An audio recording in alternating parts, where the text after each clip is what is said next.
మన ఫ్రెండ్షిప్ ఎంతో కానీ మిగిలిన దాన్ని నన్ను కొట్టేట్టున్నారు. ఇంతమందిలో మీకు ఒక రావులే కనబడుతుంది.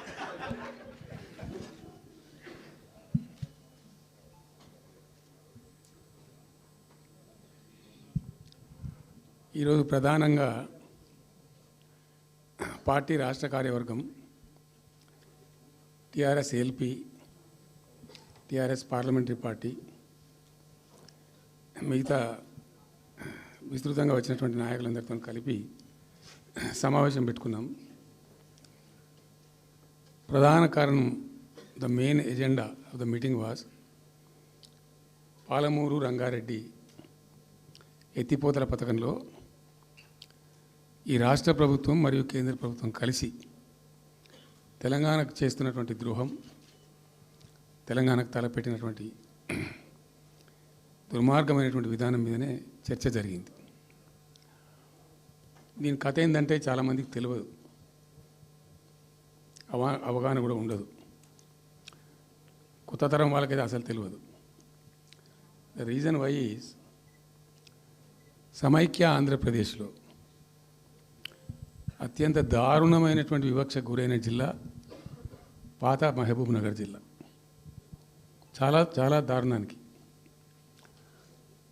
రీజన్ ఏంటంటే వనరులు లేక కాదు, వసతులు లేక కాదు. కృష్ణానది ప్రవేశిస్తుందే మహబూబ్ నగర్ జిల్లాలో.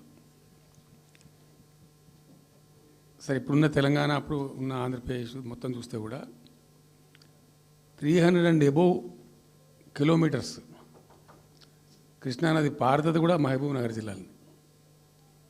308 కిలోమీటర్లు పారుతుంది, 308 కిలోమీటర్స్ పారుతుంది. ఇది రెండు రాష్ట్రాలు కలిపి లెక్క చూస్తే కూడా.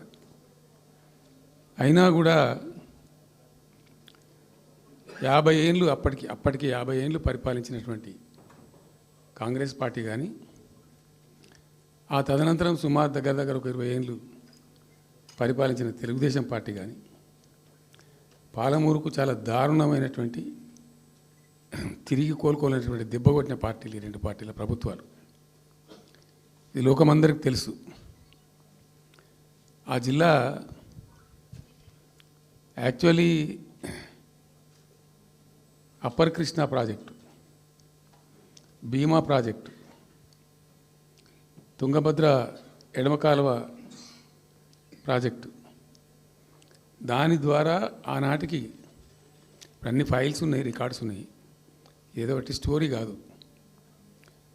174 టీఎంసీలు నీళ్ళు పాలమూరు రంగారెడ్డి జిల్లాకు రావాల్సి ఉండే. పాలమూరు జిల్లాకు ఆనాటి ప్రతిపాదిత ప్రాజెక్టుల ప్రకారం రావాల్సి ఉండే. ఆంధ్రప్రదేశే ఏర్పాటే తెలంగాణ పాలిట పెనుశాపం. కొంతమందికి నచ్చదు, కానీ పెనుశాపంగా పరిణమించింది ఆంధ్రప్రదేశ్ రాష్ట్ర ఏర్పాటు. మొత్తం తెలంగాణకు, అందులో మోర్ స్పెసిఫికల్లీ మహబూబ్ నగర్ జిల్లాకు జరిగినటువంటి తీవ్రమైనటువంటి అన్యాయం.